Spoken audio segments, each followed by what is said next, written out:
Bonjour Église missionnaire évangélique baptiste de l'Outaouais. Voici vos annonces pour la semaine du 21 août 2022. Tous les mardis, nous avons temps de prière à 11h.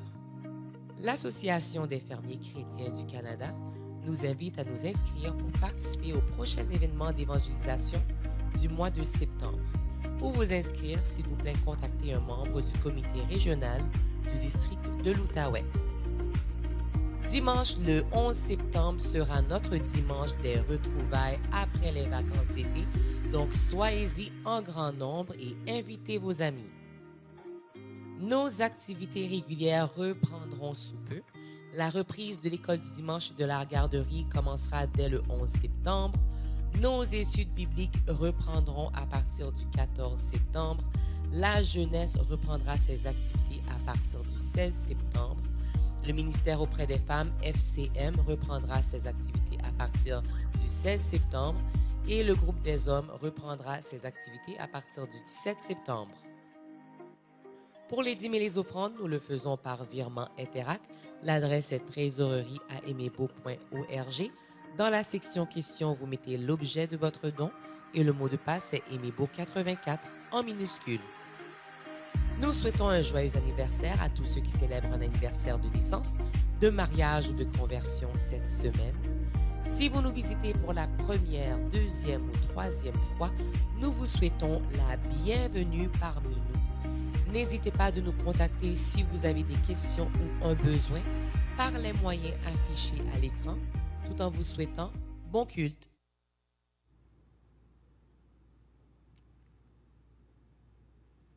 Disposons nos cœurs à adorer le Seigneur. Ô profondeur de la richesse, de la sagesse, de la science de Dieu, que ses jugements sont insondables et ses voies incompréhensibles, car qui a connu la pensée du Seigneur ou qui a été son conseiller? Qui lui a donné le premier pour qu'il ait à recevoir en retour? C'est de lui, par lui et pour lui que sont toutes choses. À lui la gloire dans tous les siècles. Amen. Ô Père céleste, toi qui, avec le Fils et le Saint-Esprit, êtes un Dieu tout-puissant, tout-présent, tu manifestes ton pouvoir, ta puissance, surtout en agissant avec miséricorde et pitié envers des pécheurs. Aide-nous, ô Dieu, de rendre la louange à toi qui, selon ton choix, selon ta miséricorde, nous a sauvés, afin que nous soyons un peuple reconnaissant qui chante les actes et les paroles merveilleux de celui qui nous a appelés des ténèbres jusqu'à sa merveilleuse lumière. Reçois, nous te prions, notre adoration. Esprit de Dieu, rends-nous en mesure de rendre par le Fils au Père ce qui lui reviennent. Et nous cherchons tout ça au nom et pour la gloire de Jésus. Amen.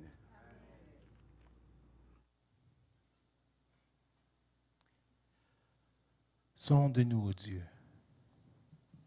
Quel péché nous cache ton visage? Parle-nous, Seigneur, ce matin, et dévoile ce qui couvre ton message. Car nous venons vers toi pour nous humilier dans ta présence.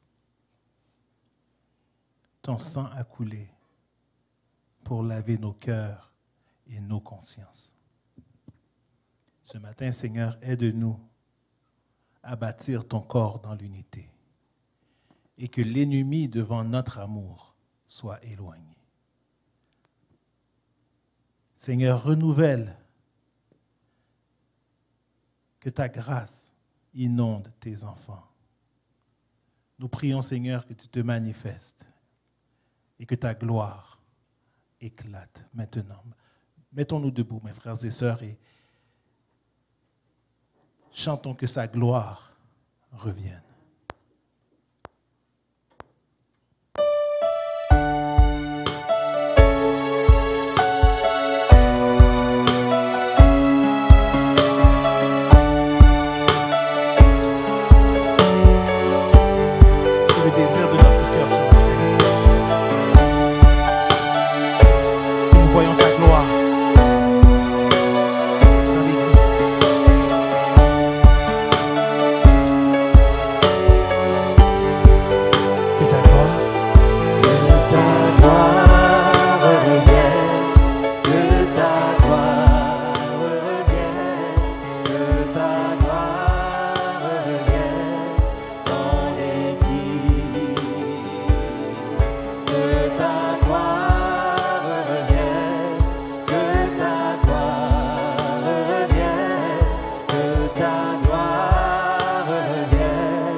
toi Nous venons vers toi pour nous humilier.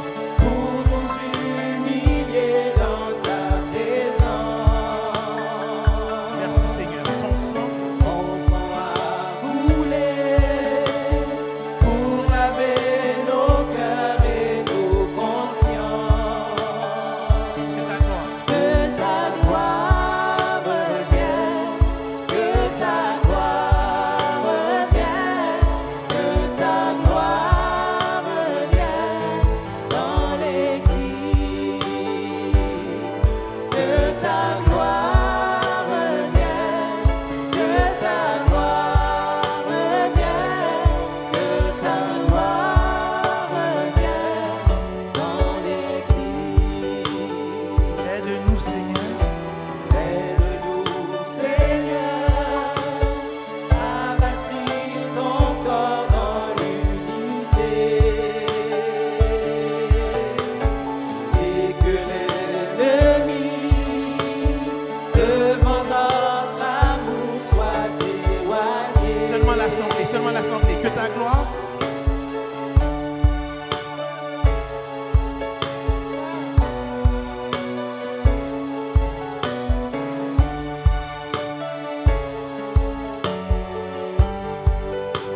Encore que ta gloire.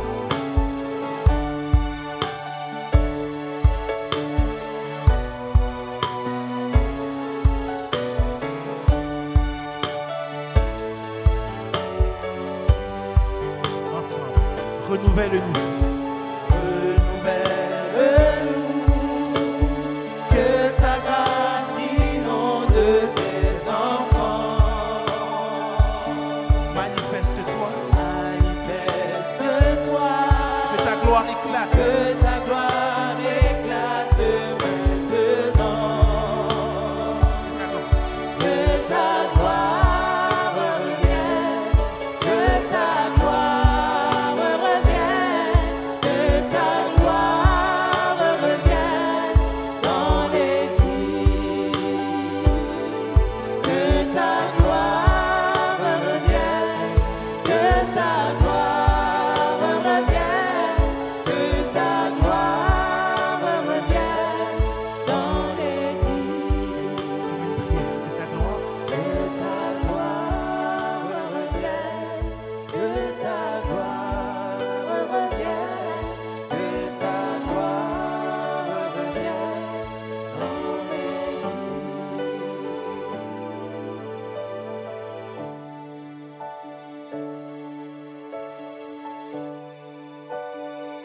Que ta gloire revienne, Seigneur.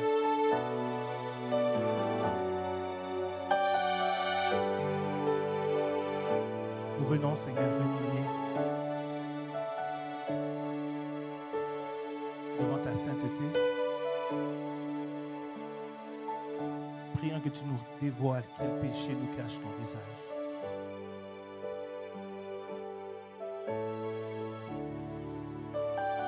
Nous savons que tu sièges dans la louange de ton peuple.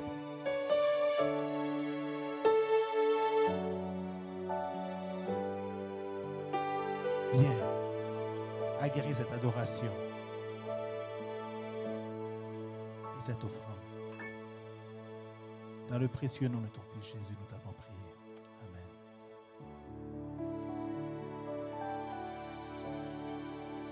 Que la paix et la grâce de notre Seigneur et Sauveur Jésus-Christ soient avec vous tous ce matin, mes frères et sœurs. Nous allons continuer notre adoration en faisant cette lecture qui sera projetée pour vous. La lecture sera faite tous ensemble du psaume 51, psaume de confession. On va commencer au prochain verset. Numéro 4.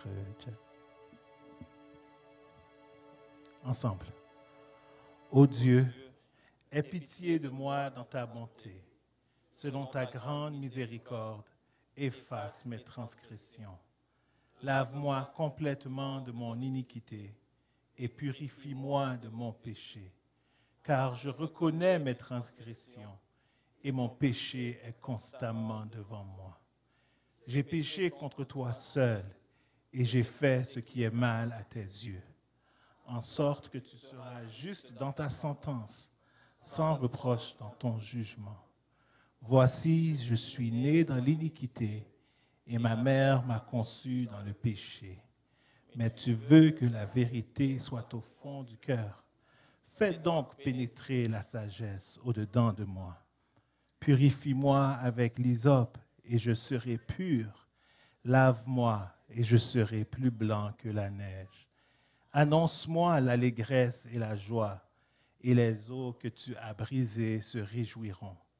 Détourne ton regard de mes péchés, efface toutes mes iniquités. Ô Dieu, crée en moi un cœur pur, renouvelle en moi un esprit bien disposé. Ne me rejette pas loin de ta face, ne me retire pas ton Esprit Saint. Rends-moi la joie de ton salut et qu'un esprit de bonne volonté me soutienne. J'enseignerai tes voies à ceux qui les transgressent et les pécheurs reviendront à toi. Ô Dieu, Dieu de mon salut, délivre-moi du sang versé et ma langue célébrera ta miséricorde.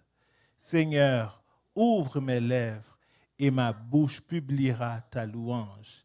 Si tu eusses voulu des sacrifices, je t'en aurais offert. Mais tu ne prends point plaisir aux holocaustes. Les sacrifices qui sont agréables à Dieu, c'est un esprit brisé. Ô Dieu, tu ne dédaignes pas un cœur brisé et contrit. Répands par ta grâce tes bienfaits sur Sion. Bâtis les murs de Jérusalem. Alors tu agréeras des sacrifices de justice, des holocaustes et des victimes tout entières. Alors on offrira des taureaux sur ton autel. Amen. Amen. Ma langue publiera la louange de l'Éternel tous les jours de ma vie. Est-ce que c'est ce que vous voulez faire, mes frères et sœurs? Vous savez, mes frères et sœurs, ce matin, il y a des gens qui se sont réveillés et qui n'avaient plus la parole, qui n'avaient plus accès à leurs jambes, qui n'avaient plus accès à leurs mains. Le Seigneur nous a fait ce privilège, nous a donné cette grâce et cette joie de pouvoir être debout, de pouvoir chanter, de pouvoir respirer, de pouvoir danser devant lui. Bénis l'Éternel, mon âme. Oui, il y a des saisons dans notre vie où nous devons commander à notre âme de le bénir. Naturellement, ça ne viendrait pas, mais on doit commander à notre âme de bénir l'Éternel pour tout ce qu'il a déjà fait. Pourquoi? Parce que sa fidélité ne dépend pas des circonstances, mes frères et sœurs. L'homme va nous abandonner. Notre mari, notre femme, notre famille, nos amis peuvent nous abandonner, mais le Seigneur ne nous abandonnera jamais. Et il mérite toute l'adoration. Donc, je vous prie, avec toute la joie que le Seigneur a mis dans votre cœur, d'élever la voix ce matin. Et nous allons adorer le Seigneur. Comme si c'était la dernière fois que nous le faisons. Nous allons commander à notre âme de bénir l'Éternel.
Et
Mes frères et sœurs, vous êtes libres. Nous sommes libres en Jésus-Christ. Amen. Amen. Libres des liens du péché. Oui, nous allons encore vivre.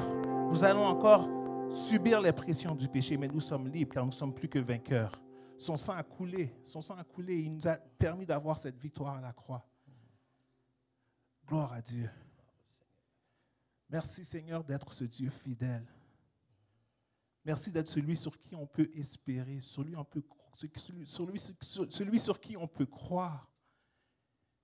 En toi, il n'y a aucune onde de variation, aucune onde de changement. Tu es le même, hier, aujourd'hui, éternellement. Tu n'es pas un homme pour mentir, ni un fils de l'homme pour te repentir.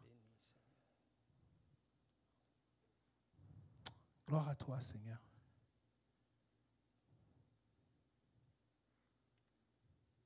Gloire à toi, Seigneur.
es mon roc. Tu es mon roc, oh jour de la détresse. Et si je tombe, et si je tombe, tu me relèves. Dis ça encore. Tu es mon roc. Tu es mon roc, oh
Espère un Dieu quand on t'oublie ou qu'on te raille avec des dents pour te sauver. Jamais ne plie, va plutôt seul sur ton chemin. Espère en Dieu quand ton pied glisse sous les efforts du tentateur. Saisis la main libératrice qui te rendra toujours Dis encore, vainqueur. quand ton pied glisse. Espère en Dieu quand ton pied glisse sous les efforts du tentateur. Saisis la main libératrice qui te rendra toujours vainqueur. Encore une fois, espère en Dieu quand ton pied. Espère en Dieu quand ton pied glisse sous les efforts du tentateur. Saisis la main libératrice qui te rendra toujours vainqueur, qui te rendra toujours vainqueur, qui te rendra toujours vainqueur.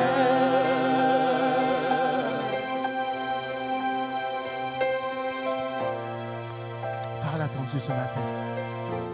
Dis-lui sur quoi tu espères.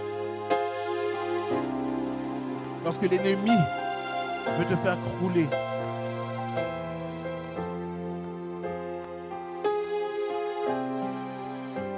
il n'est jamais indifférent au cri du mal.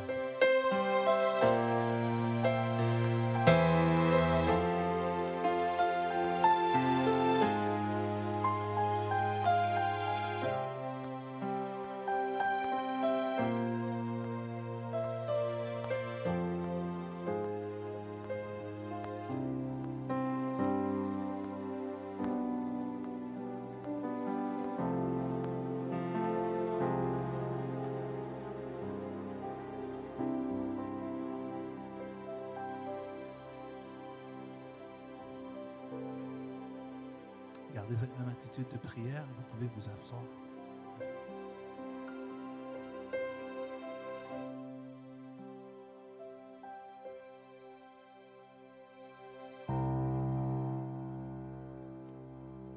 Eh bien, comme c'est devenu notre habitude, à chaque troisième dimanche du mois, on veut juste mettre un peu le focus sur la mission. On est l'Église missionnaire évangélique baptiste de l'Outaouais, donc on est mieux de parler de la mission si on est croyant, même si, surtout si on est une Église qui s'avère missionnaire. Je ne sais pas si pour vous, parce qu'on a notre activité missionnaire, si on dit communautaire de l'Église, mais ça n'exclut pas à ce que nous, comme famille, comme individus, on voit de quoi soutiennent une missionnaire par nous-mêmes. Je ne sais pas si ça, c'est votre habitude. Je sais que chez nous, il y a quelques familles que nous soutenons depuis assez longtemps. Formation des pasteurs à Malawi, par exemple, les gens qu'on a servis avec. De temps en temps, on envoie de l'argent pour la traduction de la Bible en Indonésie, là, dans la langue salouan. Là-bas, il y a un couple qui travaille là depuis 30 ans. Aussi, un autre couple qui ont œuvré en Portugal, mais ils sont de retour aux États-Unis. Donc, je ne sais pas si vous, peut-être comme famille individu, vous vous dites, ben là, qu'est-ce que je pourrais faire là, pour faire ça? Puis ça, vous n'avez qu'à nous demander, on va vous trouver peut-être des candidats pour vous comme famille, en parallèle avec ce que nous faisons comme Église, vous puissiez soutenir une œuvre missionnaire aussi vous-même. Pour nous, comme communautaire, c'est tranquille un peu l'été. Nous voyons que notre pasteur Arsène est en train de faire une mission au Mexique. C'est difficile la vie des fois. Mais pour nous, c'est une nouvelle qu'on a eue. C'est une nouvelle triste et un peu rassurante en même temps. Pasteur Solva Figueroa, qui est pasteur de réseau d'églises à Petit Trou de Nip, là où on a été en 2016 comme équipe, Egebo, Emibo et Ebo, puis Pointe-aux-Trembles, le Seigneur a repris à lui son beau-fils. Puis ça fait fréquemment quelque chose, parce que ça me rappelle le veuve de Sarepta, là, qu'il ne reste plus rien. Donc, il nous a informés de ça. Plusieurs membres pas de l'Église, mais de l'équipe missionnaire, on a envoyé, par Pasteur Frankie, sur Roseman, un don à eux. Ça a monté à peu près 1600. Donc, je n'ai pas, la dernière fois que Pasteur Solva a envoyé, il a envoyé ses reconnaissances. Pour moi, c'est un peu difficile de comprendre le créole, mais il est vraiment reconnaissant. Continuez à prier pour ce bonhomme-là qui est très maintenant fidèle, puis aussi il a perdu un beau-fils pour sa fille, la veuve, les enfants aussi. Donc, si jamais ça vous tente de faire de quoi, soit Pasteur Frankie, soit Roseman pourriez vous aider pour faire ça. Mais on a déjà pu envoyer, juste comme missionnaire, l'équipe missionnaire a envoyé par nous-mêmes quelques dons. Donc, c'est ça pour le moment. Les nouvelles missionnaires, à moins qu'il y en ait d'autres, on va revenir à ça au mois de septembre. Sinon, je vais demander à notre ancien Frère Jean Fanol de nous diriger dans la prière pastorale.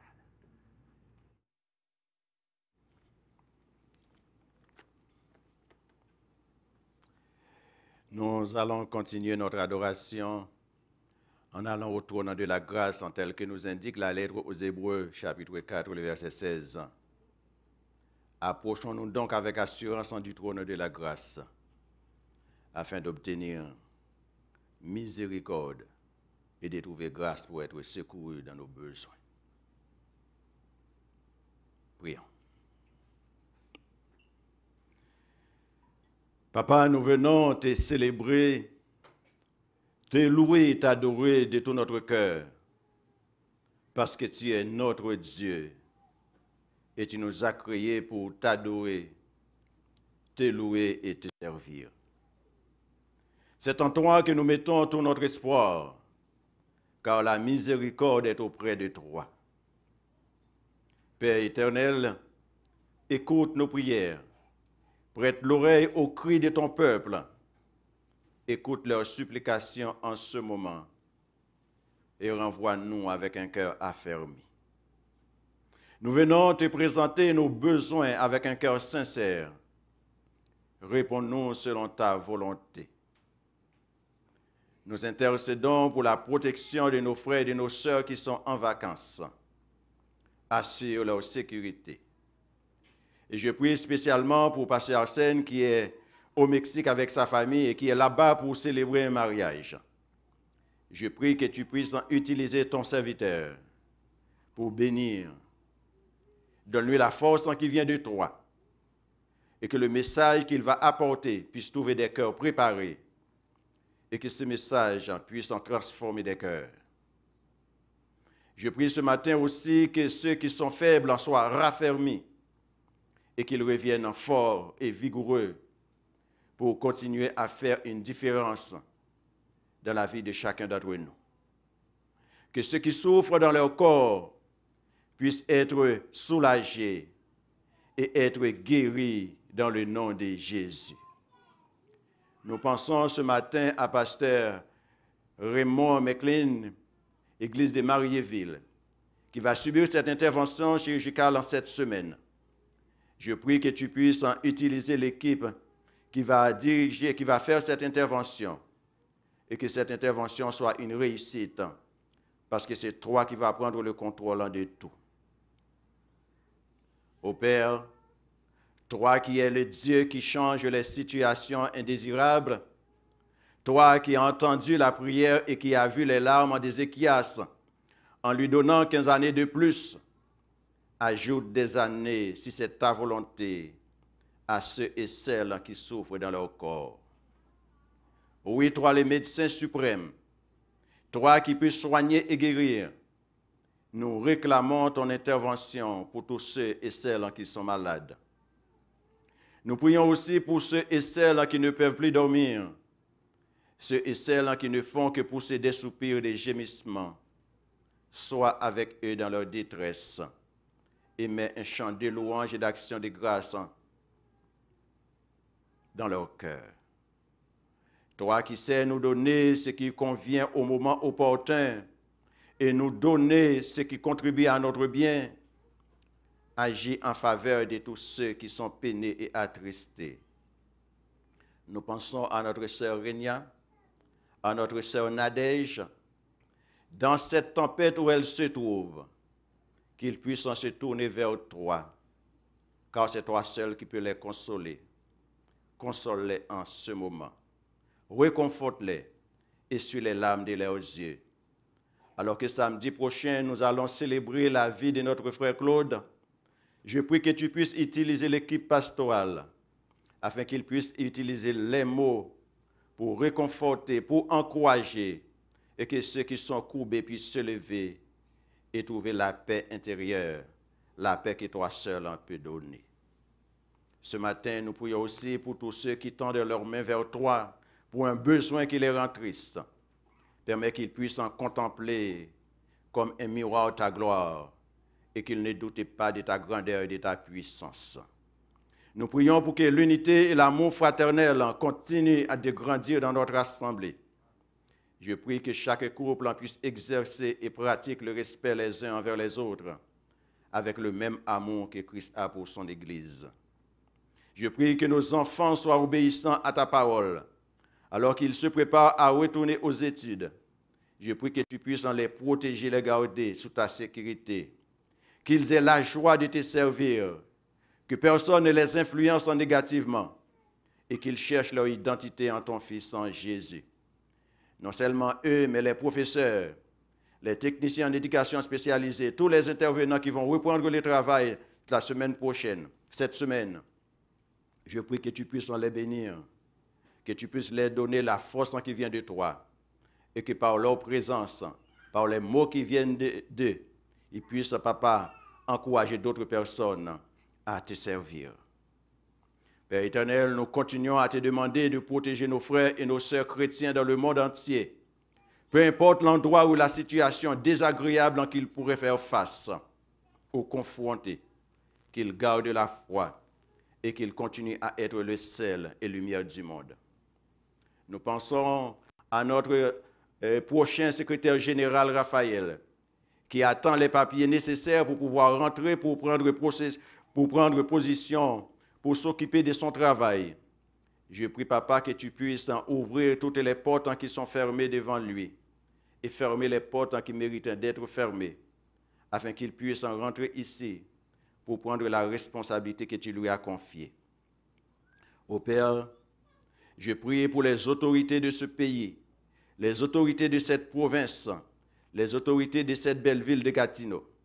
Je prie pour qu'ils soient des hommes et des femmes intègres qui travaillent pour le bien-être et la prospérité de nos concitoyens, qu'ils apprennent à mettre leur confiance en l'Éternel et que la justice en continue à appliquer pour une société juste, paisible et équitable. Père, renouvelle la force et l'intelligence de tous les responsables du ministère de cette assemblée et donne-nous la force de toujours compter sur ta sagesse, sur ta parole, pour conduire le peuple que tu nous appelles à prendre soin. Reçois les dîmes et les offrandes que nous t'apportons. Bénis-les et utilise-les pour ton travail. C'est au nom et par les mérites de ton Fils Jésus que nous t'avons ainsi prié. Amen.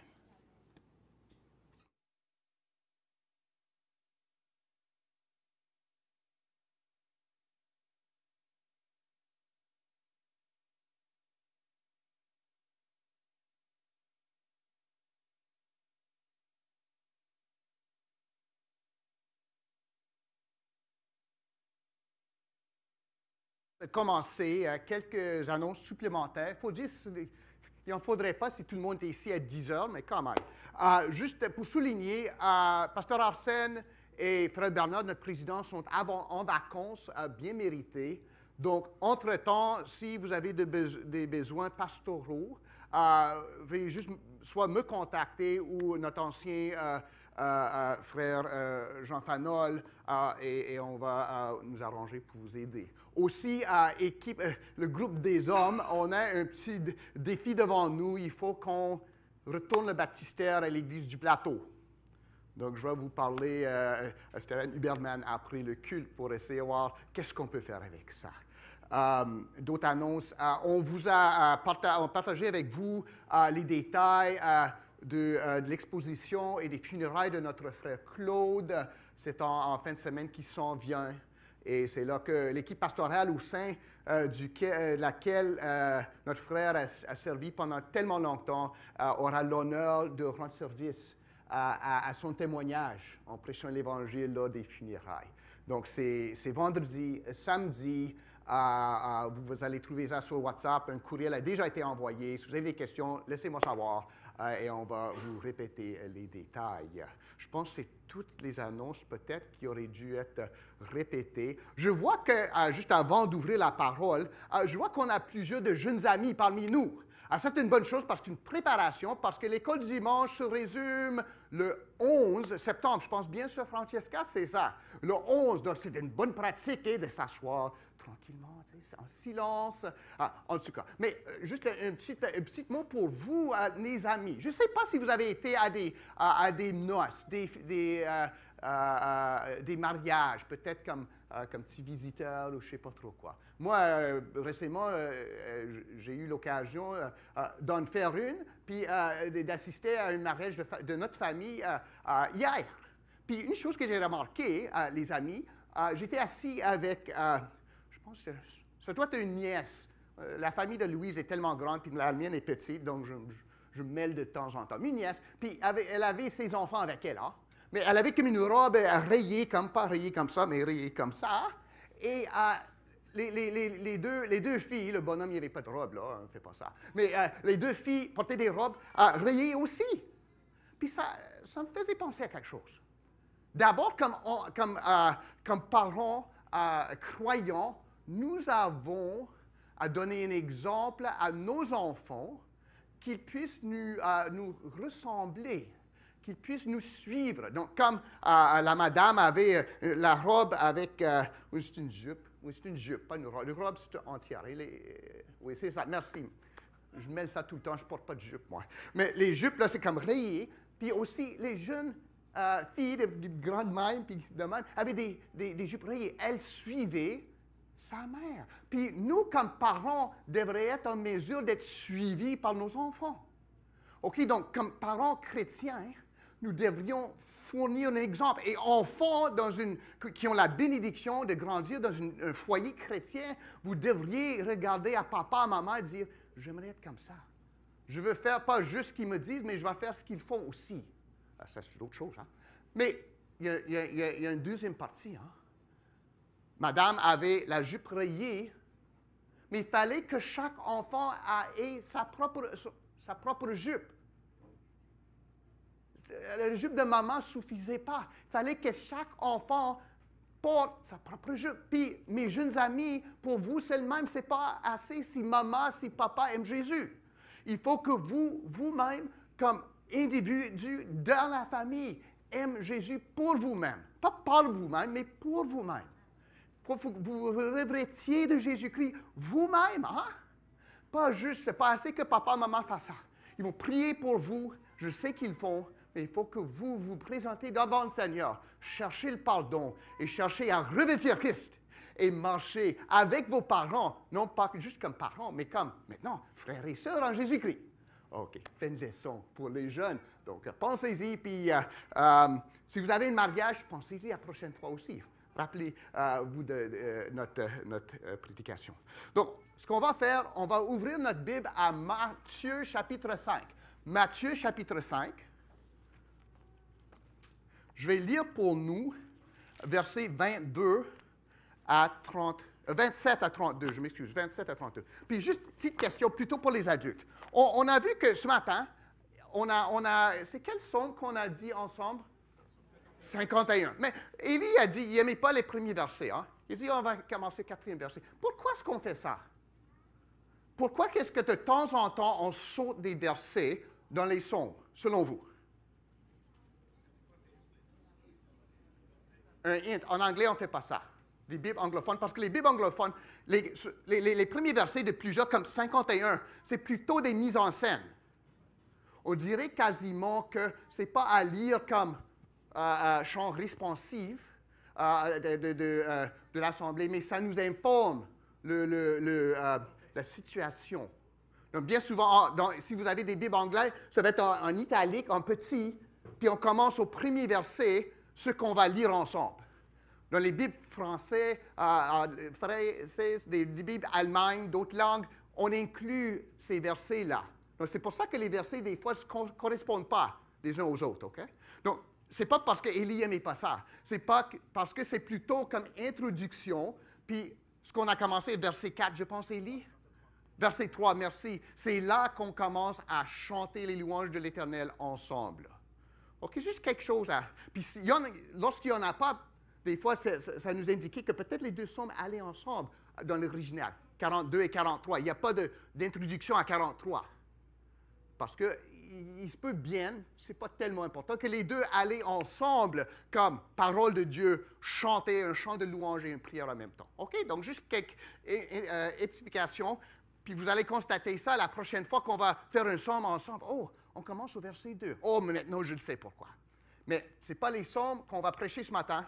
C'est à Matthieu 5. Et je vais commencer à lire au 27e verset. Écoutons la parole de Dieu. Car il est avantageux pour toi qu'un seul de tes membres périsse et que ton corps entier ne soit pas jeté dans la géhenne. Et si ta main droite est pour toi une occasion de chute, coupe-la et jette-la loin de toi. Car il est avantageux pour toi qu'un seul de tes membres périsse et que ton corps entier n'aille pas dans la géhenne. Il a été dit que celui qui répudie sa femme lui donne une lettre de divorce. Mais moi, je vous dis que celui qui répudie sa femme, sauf pour cause d'infidélité, l'expose à devenir adultère, et que celui qui épouse une femme répudiée commet une adultère. Parole du Seigneur, parole difficile du Seigneur, je pense. Donc, c'est pour ça qu'on va s'adresser à ça. Donc, c'est comme je disais aux plus jeunes, là, c'est la saison des mariages, hein? N'est-ce pas? Moi, j'en ai eu un à faire il y a 2 semaines. Une semaine, j'ai été à une autre. Hier, j'ai une autre affaire à Kingston au mois de septembre. Puis Pasteur Arsène s'en va au Mexique faire des mariages. Moi, je m'en vais dans une ferme, dans un champ à Sydenham. Lui, il s'en va au Mexique. Mais je ne suis pas amer du tout. Puis on aime ça. Puis il y a des mariages à venir. Hein? Je sais qu'il y a certains qui se préparent pour être mariés. Donc ça c'est vraiment excellent. Se marier dans ce temps-ci où tout le monde reste à côté, où ils flottent d'un à l'autre. Vraiment faire engagement de rester avec une autre personne pour la vie. C'est important. Ça fait partie de notre témoignage, mes amis. Mais souvent, ce n'est pas, même dans l'Église, du mariage qu'on parle de nos jours, mais du divorce. Et comme croyants, le discours autour de ce sujet risque de refléter la pensée des pharisiens plutôt que la pensée de Jésus. Autrement dit, qu'est-ce qui est permis? Qu'est-ce qui n'est pas permis? Qu'est-ce qui est, je peux justifier et je ne peux pas justifier? Et tout d'un coup, on se trouve avec les pharisiens. Je pense que je vais frustrer plutôt plusieurs ce matin, puis ce ne serait pas la première fois. On va examiner l'enseignement de Jésus sur le divorce comme composant de son enseignement sur la pureté sexuelle. Mais je vais répondre à ce que Jésus a dit, pas à toutes les questions sous le ciel. Ah, eh bien, ça c'est arrivé, mais est-ce que je peux... Bon, ça, c'est pas à moi de l'adresser du lutrin ce matin. On va expliquer qu'est-ce que Jésus dit et pourquoi, et qu'est-ce que je devrais du cœur faire avec ce qu'il dit. Puis s'il y a des questions qu'on laisse dans la vide un peu, ben on peut s'arrêter en dehors du service du louange pour expliquer ça. Puis surtout avec des questions, il faut se poser la question, pourquoi est-ce que je pose la question? Est-ce que je cherche la réponse de Dieu ou la réponse qui me va? Autre question pour vous, mes amis. Donc, en parlant du mariage et du divorce et, avec ça, du remariage, qu'est-ce qu'en pense Jésus? On le découvre ici en partie, parce qu'il y a plusieurs autres textes qui s'adressent à ça. On va y faire référence, mais on va essayer de rester avec le texte comme il est ici devant nous, surtout versets 31 et 32, qu'on ne peut pas déchirer, enlever du contexte de versets 27 à 32, ni du contexte du sermon sur la montagne à l'entier. Il faut garder tout ça ensemble. Sans cela, on va faire ce qu'on veut avec, puis ce n'est pas ça qu'on veut, j'espère. Ce qu'on va faire ce matin, on va enseigner, faire un petit résumé sur ce que Pasteur Arsène a enseigné il y a 2 semaines. Ça va être un petit résumé, faites-vous-en pas. La pureté sexuelle. L'adultère exposé, si on veut. On va parler par la suite de ce que Jésus dit comme question d'application, de mise en application. La répudiation, répudiée. Puis après ça, pour nous, l'application exigée. Qu'est-ce qu'on fait avec ça? Souvenons-vous un peu du but de Jésus dans le sermon sur la montagne. Ça se résume assez bien en versets 20 et 48 du chapitre 5.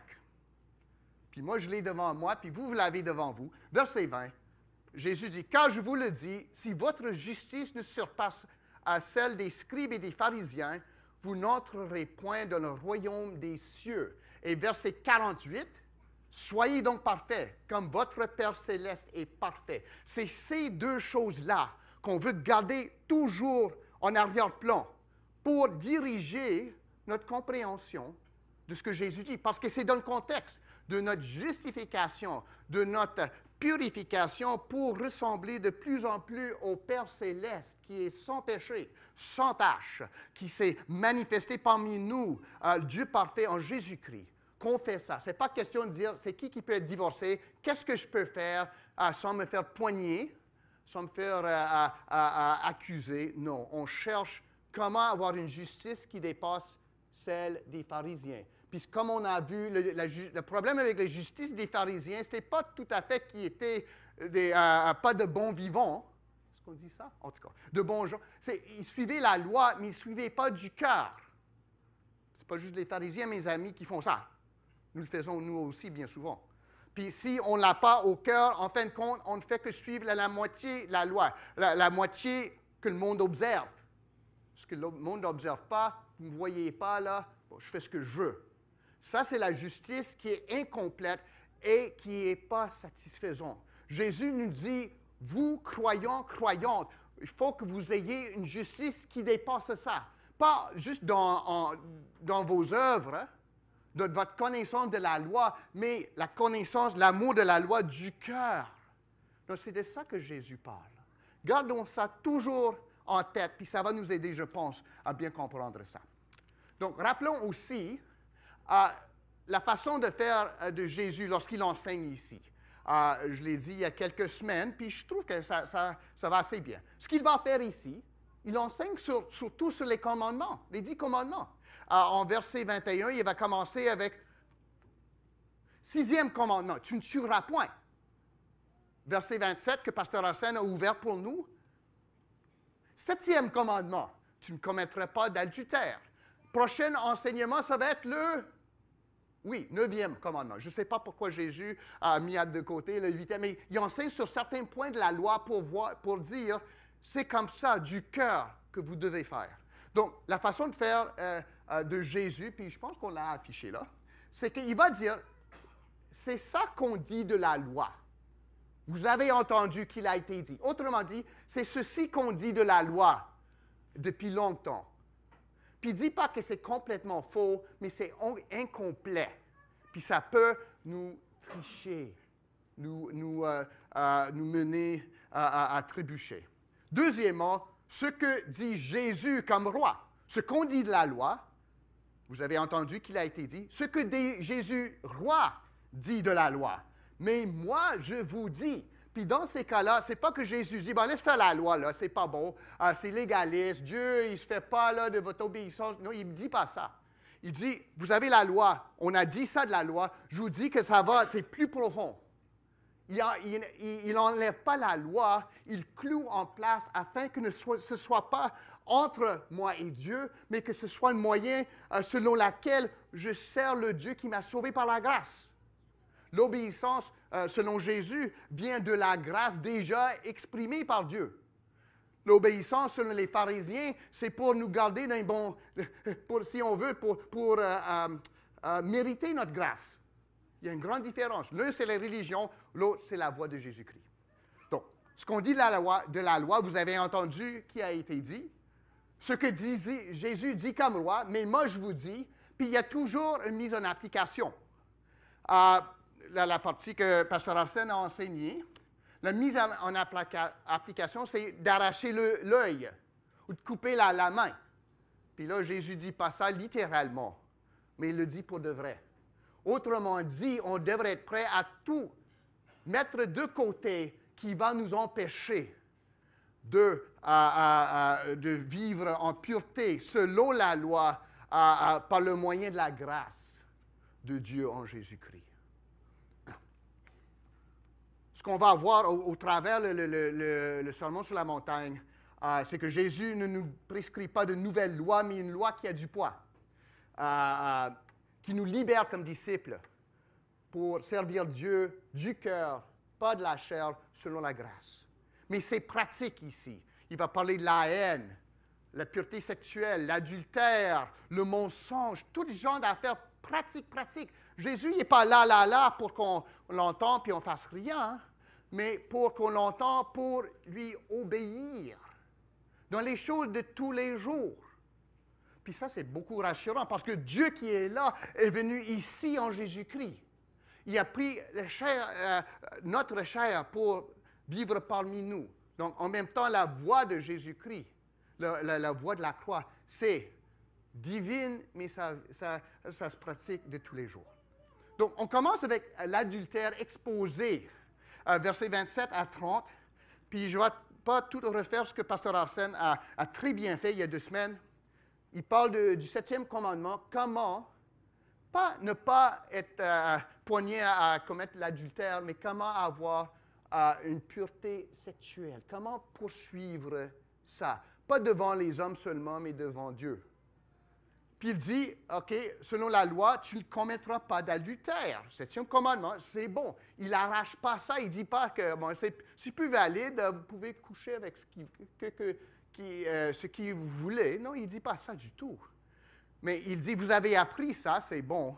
Mais moi, je vous dis, pas celui qui se fasse pogner à coucher avec une femme avec laquelle il n'est pas marié est coupable, mais même le convoiter pour l'avoir dans son cœur, le posséder, puis il y a une convoitise. Ça nous ramène au 10e commandement aussi. Ce n'est pas une question juste, on aime diviser, couper des choses comme ça. Oh, c'est juste coucher avec la femme, tu ne peux pas faire ça, mais autrement, je suis correct. Mais il dit non, il faut que du cœur, vous ayez un cœur pur. Vous ne commencez pas, oh, j'aimerais posséder ça, moi. Non, si on veut ici, Jésus dit, le 7e commandement, le 10e commandement vont ensemble.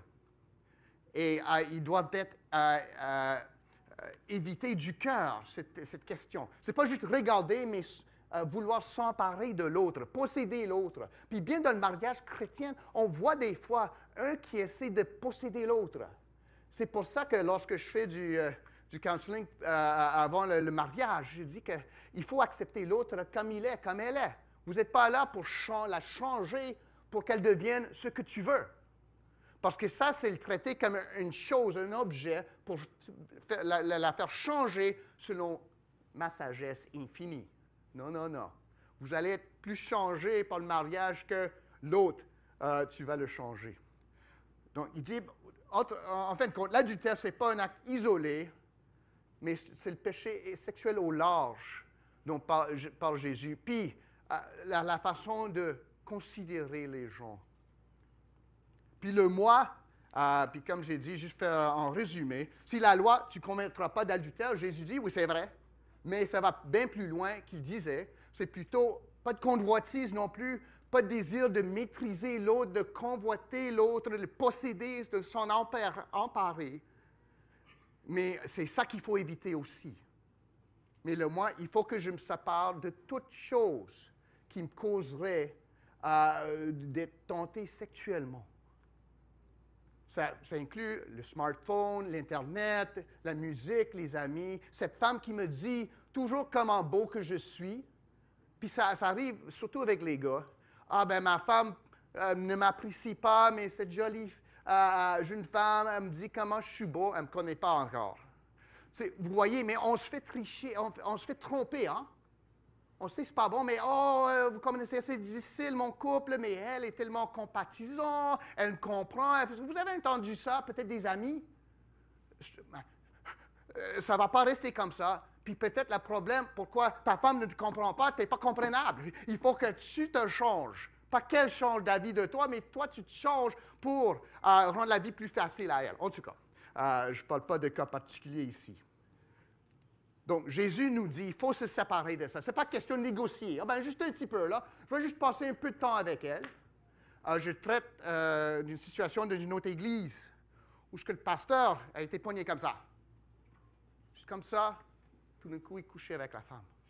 Puis c'est le déboire. Puis l'adultère, là, ça ne fait pas juste le dommage aux coupables.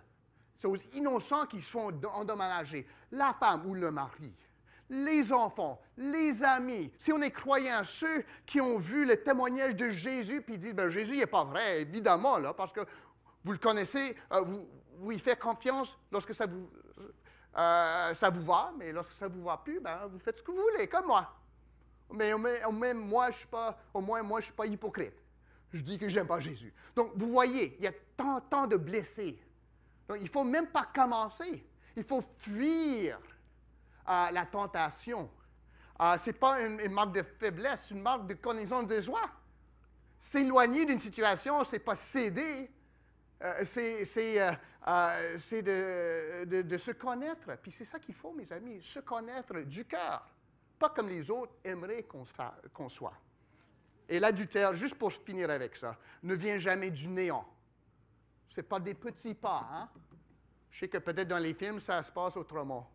Il y a toujours un préalable. David et Bathsheba. Vous avez juste à lire ça. Il n'est pas sorti, il était là, il regardait, OK, il attendait à ce qu'elle soit prête, puis boum.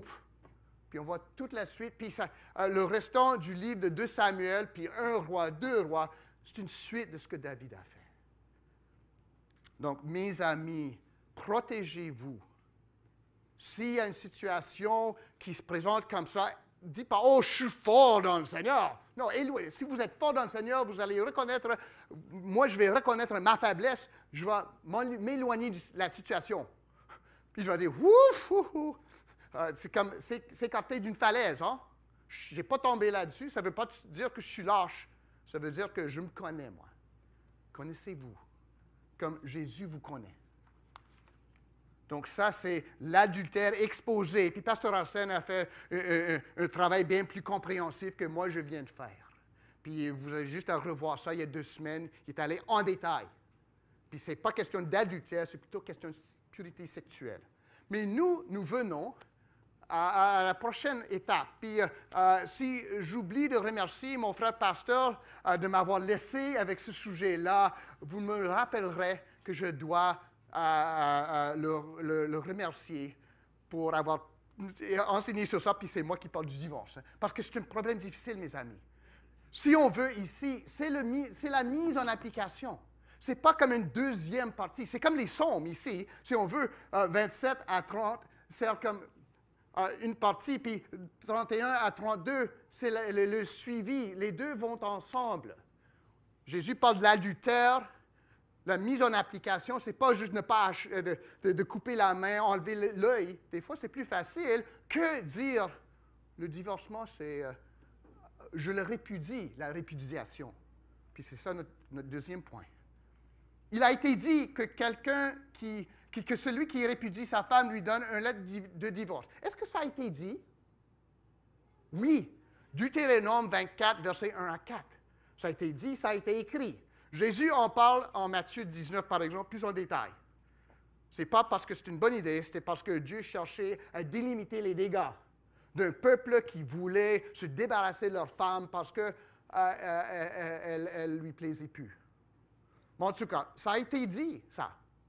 Jésus ne rejette pas tout court comme ça, parce que ça fait partie de la loi. Deutéronome 24, même si dans l'Ancien Testament, c'est la parole de Dieu, c'est la loi de Dieu. Mais moi, Jésus, roi, lui autour de qui la loi tourne, qui est le centre de la loi. Moi, je vous dis que celui qui répudie sa femme, sauf pour cause d'infidélité, l'expose à devenir adultère, et que celui qui épouse une femme répudiée commet un adultère. Encore une fois, mes amis, souvenons-nous, on va juste traiter de ce que Jésus a dit. Il y a plusieurs cas de nos jours lorsqu'on dit, c'est permis le divorce. Chaque cas dans ce cas-là, c'est individuel, mais il faut le rapporter à ça. Mais je vais essayer d'exposer ça le plus possible selon ce que Jésus a dit. C'est la pureté en vérité, l'adultère et le mariage selon Jésus.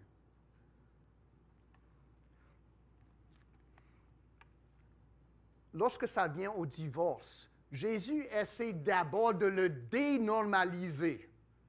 Bien souvent, on se dit, le divorce, c'est permis, donc comment est-ce qu'on y arrive? C'est comme un organigramme. Moi, ça m'a déjà toujours fait rire. Quand j'étais dans la marine, il y avait des grands organigrammes, surtout du quartier général. On appelait ça Fort Fumble on the Rideau, mais au quartier général à Ottawa, là, tous ces bureaux, c'était tous vides. Il n'y avait pas assez de matelots pour envoyer des navires en mer, laisse faire des gens pour occuper des bureaux à Ottawa sans rien faire. Peut-être pas juste, mais bien souvent, le divorce, on fait ça, nous, les croyants. Oh, est-ce que c'est un croyant? Est-ce qu'il a triché? Est-ce qu'il y a eu un abus? Il y a des... Puis, intéressant, on arrive toujours à la conclusion qu'on désire. Malgré tout le va-et-vient, on dit toujours, OK, c'est oui. Ce que je veux faire, c'est tolérer. Jésus dit, OK, laisse faire ça. OK, on ne fait plus ça.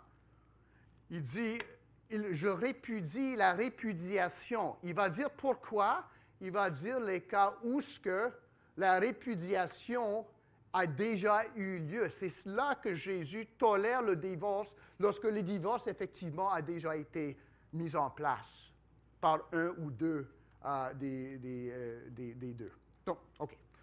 La loi, le roi, le moi. OK? La loi, qu'est-ce que dit la loi?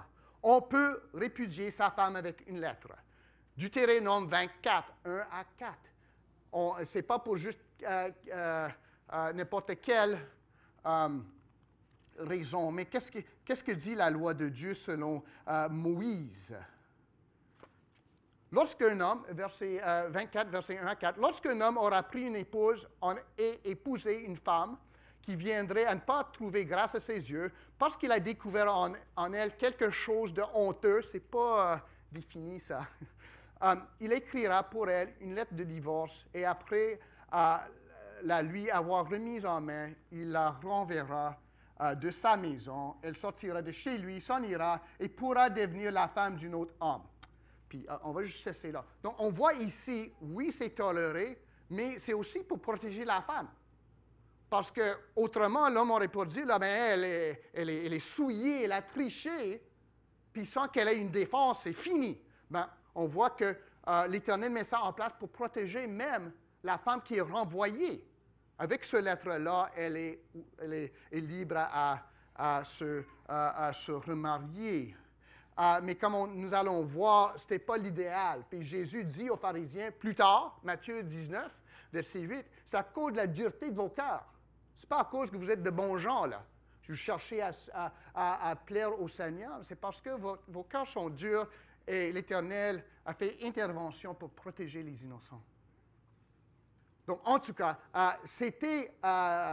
puis les pharisiens ont raison, verset 30, 31, je veux dire, on peut répudier la femme. Puis il y avait deux écoles de pensée. Hillel, parmi les Juifs dans le temps, autorisait le divorce pour n'importe quelle raison. L'autre, Shammai, l'interdisait sauf pour l'infidélité. Il y a deux pensées, les rabbins juifs qui avaient deux pensées là-dessus, deux écoles de pensée.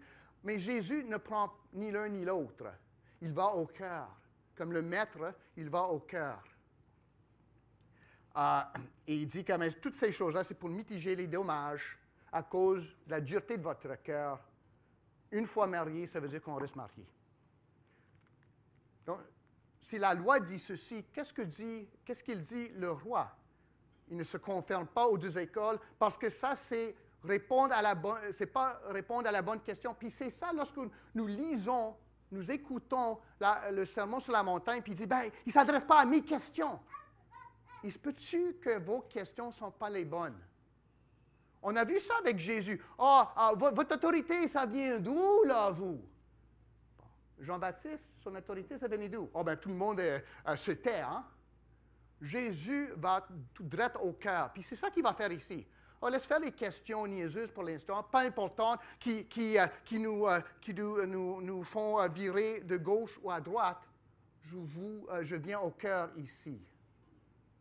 Parce que ce n'est pas comment quitter la femme qui est en jeu, mais comment aimer celle que Dieu t'a donnée, comme expression de ta pureté. C'est ça que Jésus cherche. Il ne fait pas un tableau ou un organigramme de comment se faire divorcer, ne pas se faire divorcer. Il cherche comment être un disciple selon le cœur de Dieu. Lorsque je commence à poser des questions, laisse faire Dieu pour l'instant. Moi, je viens au sérieux. Là. Est-ce que je peux avoir une divorce? Est-ce que je peux me remarier? Est-ce que je peux le faire dans l'Église? Les enfants. Jésus dit non. On va au cœur. Puis c'est ça qu'il dit ici. Puis c'est ça, des fois, qu'on trouve ça frustrant. On essaie de refaire Jésus et son enseignement à notre image. La question, c'est, Jésus enseigne quoi? Comment est-ce que je me refais? Par la grâce, à son image, selon son enseignement. Donc, Jésus, ce qu'il fait ici, il enlève la sortie d'urgence. Bon, ma femme, on ne s'entend plus, là, puis je vais l'envoyer, je vais marier une autre qui est plus belle. Ma femme m'a donné plusieurs enfants, c'est pas facile, mais c'est quand même, je vais avoir une autre femme. Jésus enlève la sortie d'urgence. Il met la culpabilité, la responsabilité pour le couple sur les deux, et l'homme en premier lieu. Lorsqu'il parle du divorce, ce n'est pas un choix quelconque. Il parle de ça comme un échec dans la pureté et l'amour. Ce qu'il dit ici, on ne peut répudier sa femme. Qu'est-ce qu'il dit ici?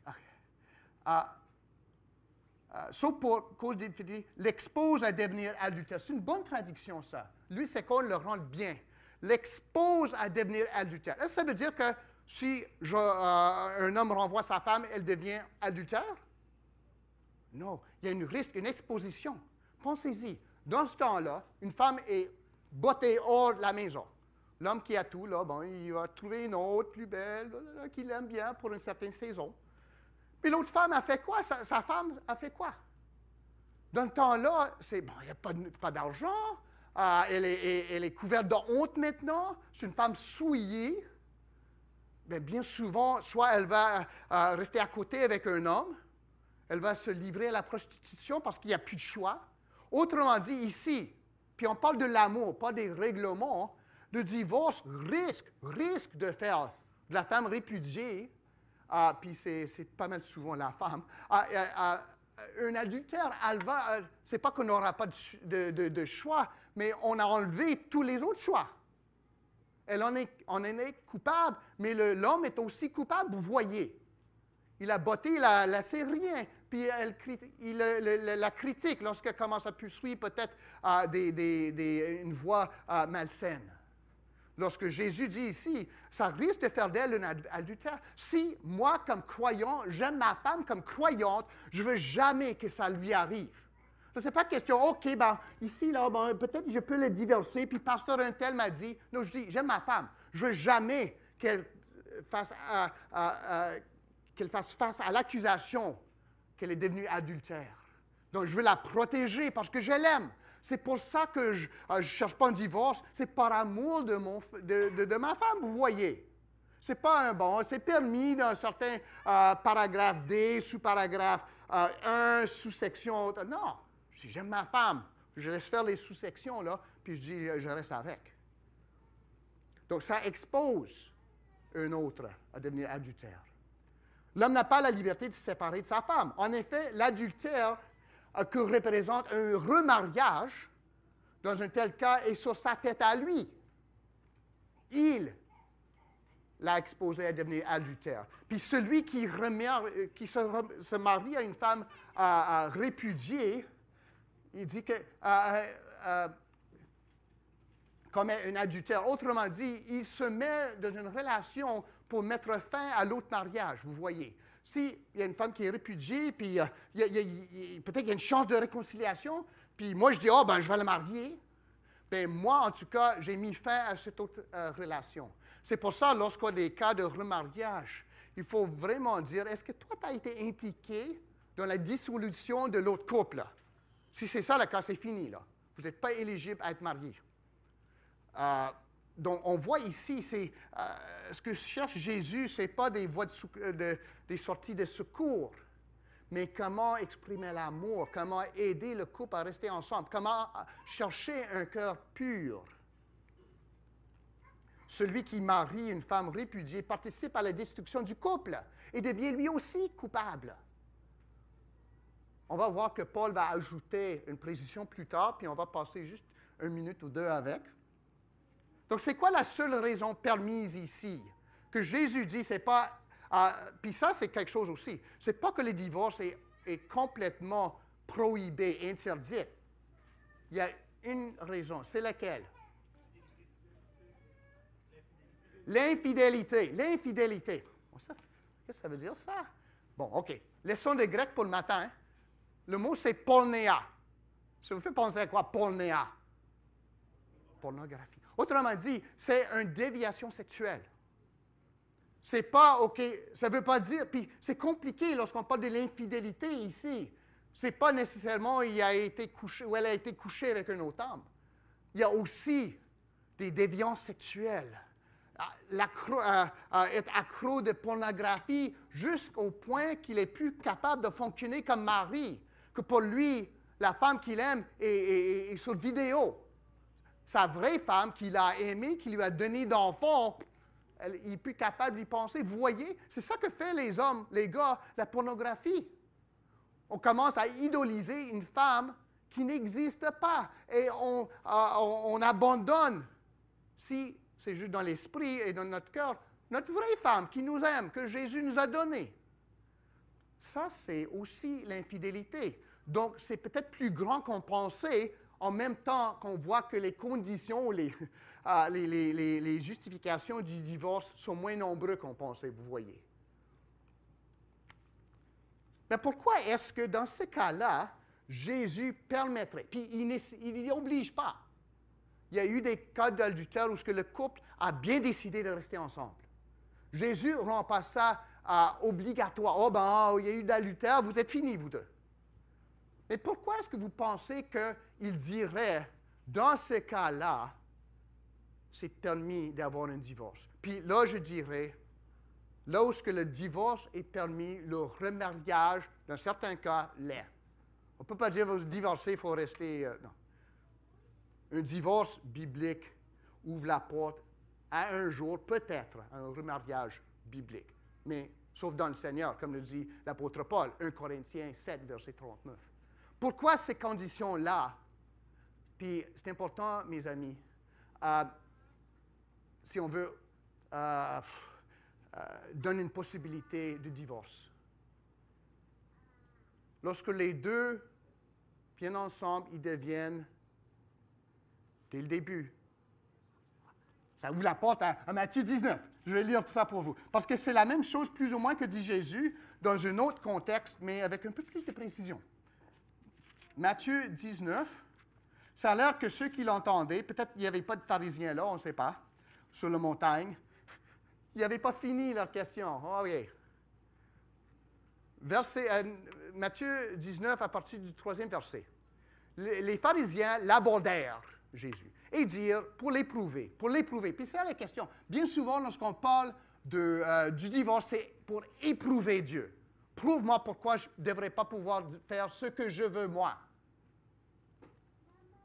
Est-il permis à un homme de répudier sa femme pour un motif quelconque? Jésus répondit, n'avez-vous pas lu que le Créateur, au commencement, fit l'homme et la femme,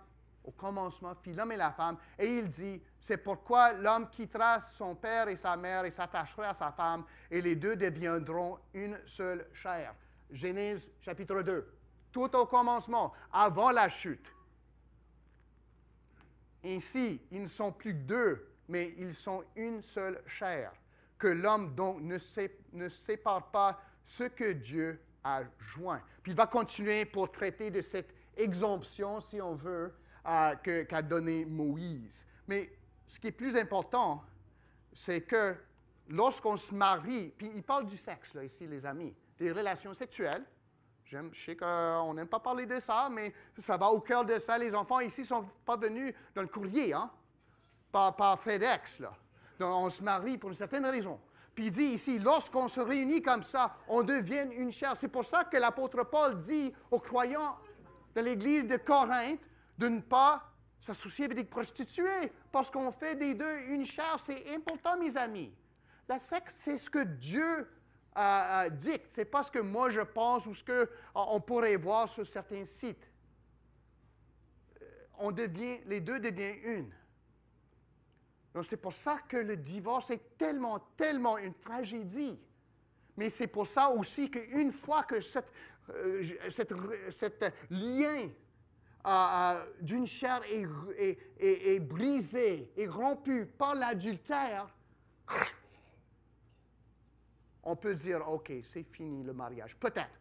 Ou peut-être on va essayer de faire la réconciliation, vous voyez. C'est comme le carton, je n'ai pas de carton, comme un carton collier un peu, lorsqu'on déchire ça, comme les boîtes là, FedEx, et puis les enfants n'arrivent pas dans les boîtes FedEx. Si vous déchirez ça, vous ne pouvez jamais remettre ça vous avez deux morceaux déchirés, hein, c'est fini.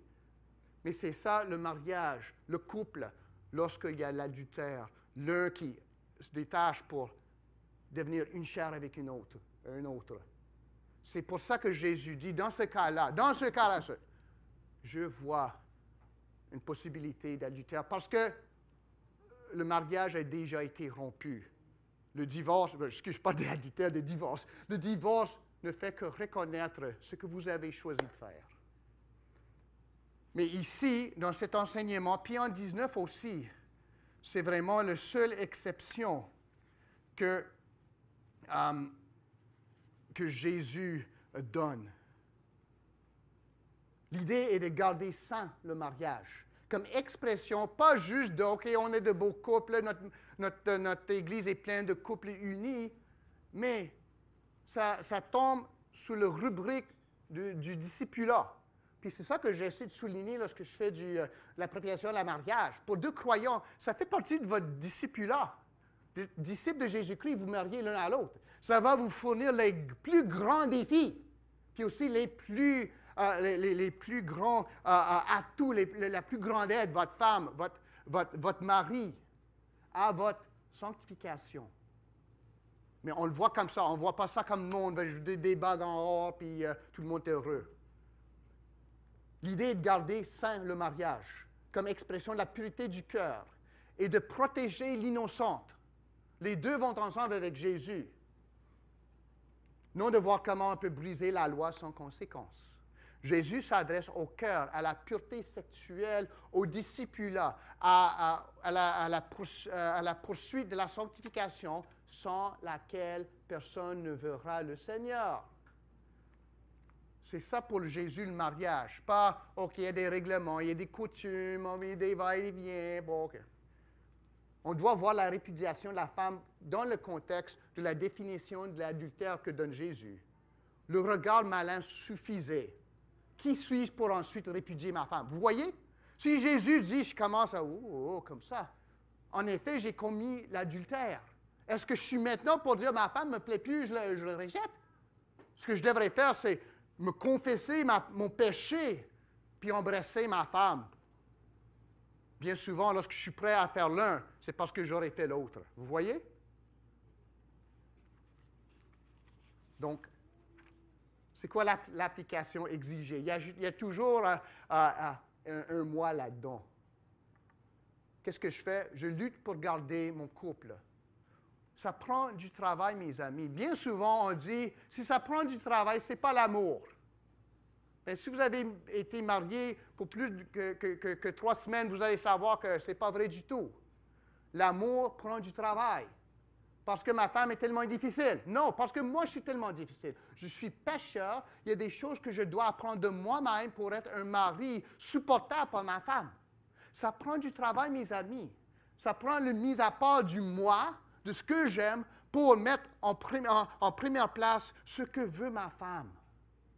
Puis ça, c'est la mortification de moi. Je vous ai dit, c'est le discipulat.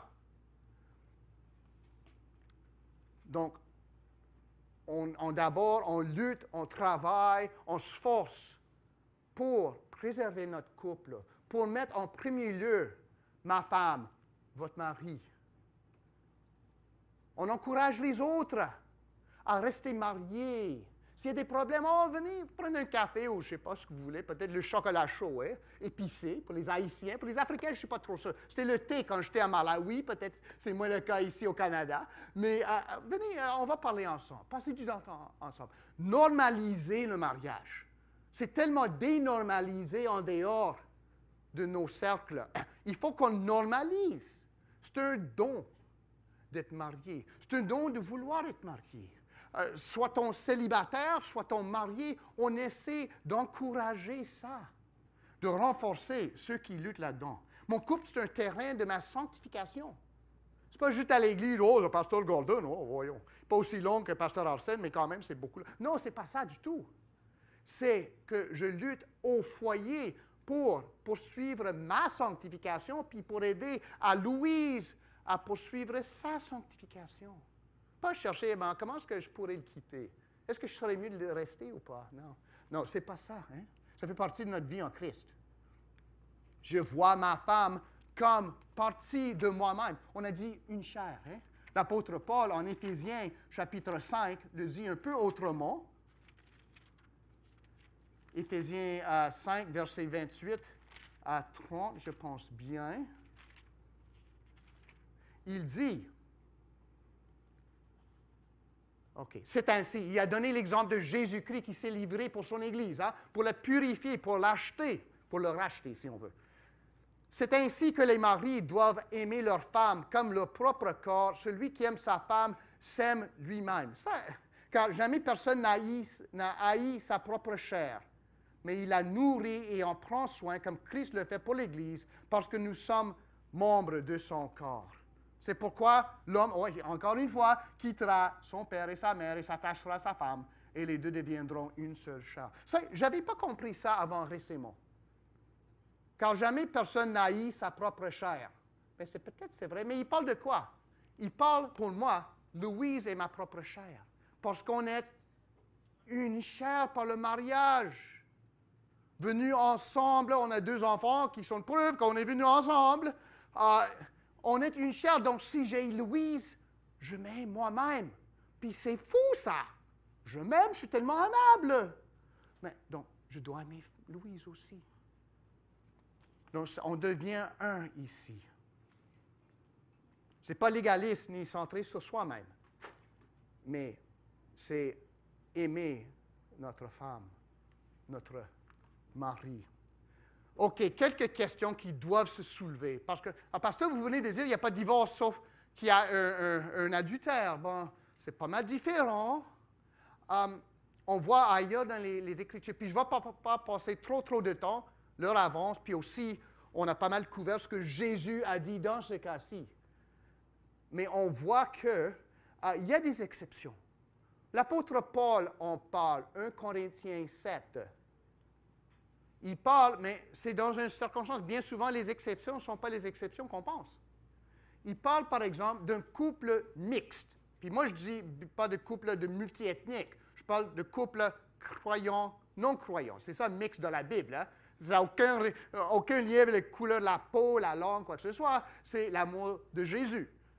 Puis si, par exemple, il y en a un qui se convertit, la femme, disons, est-ce qu'elle doit quitter son mari? Mais Paul dit non, on ne fait pas ça. Parce que le mariage, c'est une ordonnance de la création. On a lu ça, Genèse chapitre 2. Mais si, par exemple, le bonhomme dit, ben là, tu parles toujours de Jésus, tu pries avec ton Église, tu m'annonces l'Évangile, tu veux que je vienne à ton Jésus, oh, j'ai eu mon voyage, je quitte. Est-ce que la femme, elle est condamnée à rester tout seule? L'apôtre Paul dit non. Peut-être vous seriez mieux, plus heureux, si vous voulez. C'est 1 Corinthiens 7, au fait, 10 à 16. Vous seriez peut-être plus heureux, je dirais, mais c'est permis, mais dans le Seigneur, de remarier. Donc, si on voit qu'il y a un abandon ici. Puis ce n'est pas un abandon que madame, tu rends la vie tellement peu supportable au monsieur qui doit quitter la maison. Non, ce n'est pas ça. On voit ici qu'il y a un désir de garder le couple ensemble, mais il y en a qui ne veut plus rien savoir. Puis s'il y a cet abandon-là, l'autre, c'est ouvert la possibilité de remariage. Ce n'est pas nécessairement suggéré ni sage. Puis toujours dans ces cas de remariage, il y a la question de ce qui est permis, de ce qui est sage. Bien souvent, ce qui est permis, ce n'est pas sage dans un certain cas, vous voyez. Peut-être vous êtes mieux de rester célibataire, servir, à aider les autres. Mais ça dépend du cas individuel. Donc, l'apôtre Paul donne ça. Il ne dit pas que si vous n'êtes pas heureux avec votre mari, c'est correct. Il y a des différences intractables. La Bible ne comprend pas ça. Ce que comprend la Bible, c'est la repentance, le changement de cœur, l'amour pour l'autre, même en dépit de soi-même. C'est réaliste ici. L'apôtre Paul, on voit Jésus et Paul, ce n'est pas pour légiférer ici.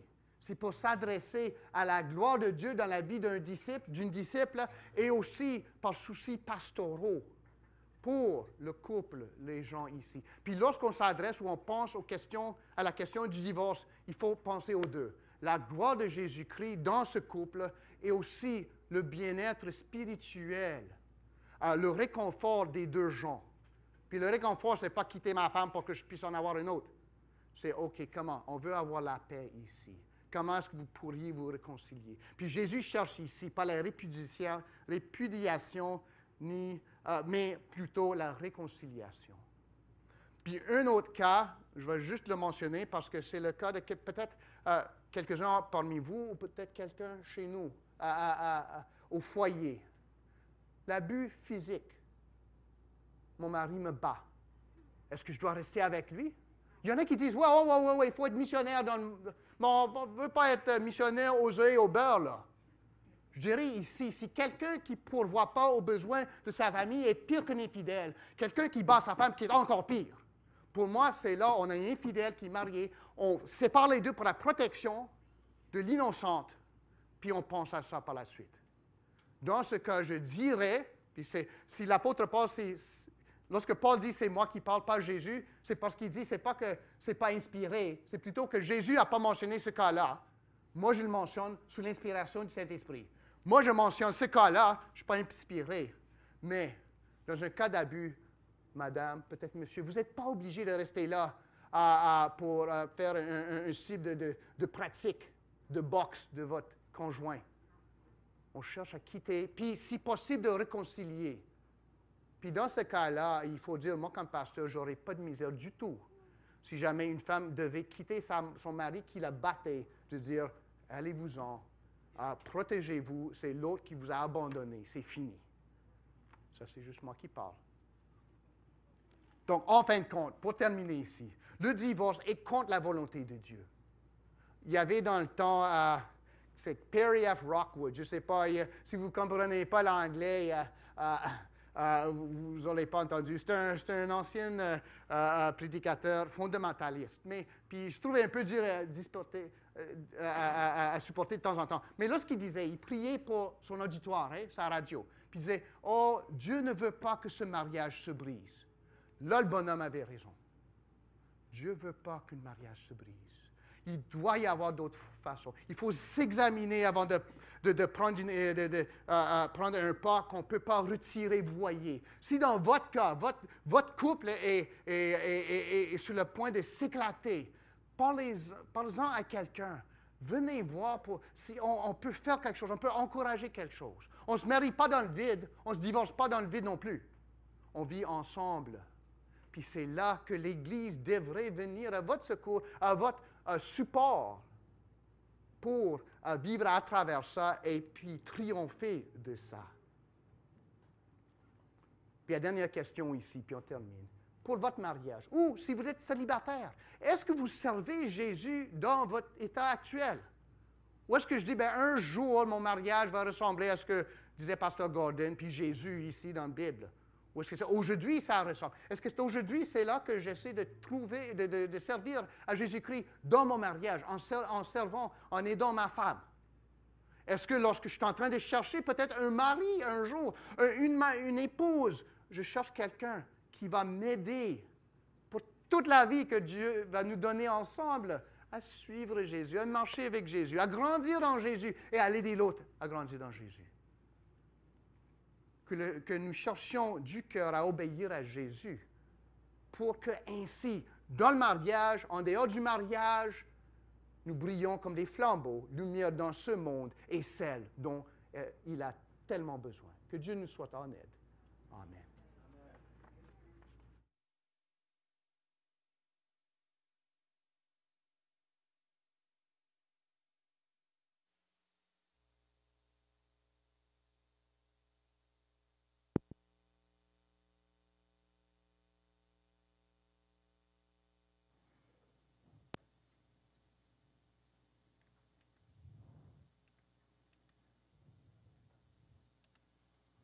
Quel ami fidèle et tendre nous avons en Jésus-Christ.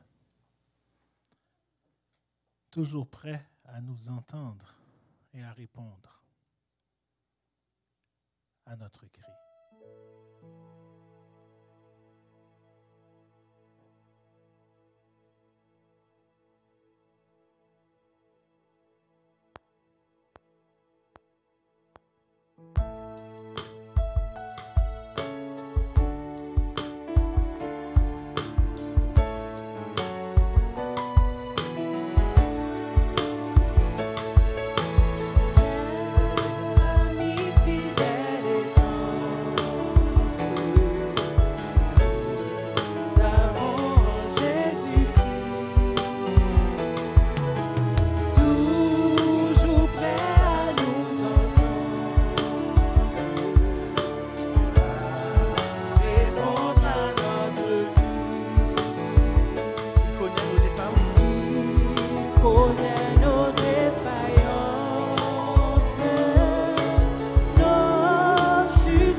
Quel ami fidèle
comme j'ai dit, si ce qu'on a discuté, qu'on a examiné dans les paroles, la parole de Dieu ce matin vous a parlé, soit au sujet de votre couple, soit au sujet de celui qui nous appelle à le suivre, Jésus-Christ, n'hésitez pas, venez nous voir. Si vous êtes en ligne, de téléphoner, d'écrire info@aimebeau.org pour en discuter, peut-être en savoir mieux, peut-être recevoir de l'aide. Recevons la bénédiction. Au roi des siècles, immortel, invisible, seul Dieu, soit honneur et gloire au siècle des siècles. Amen. Allons servir notre Jésus.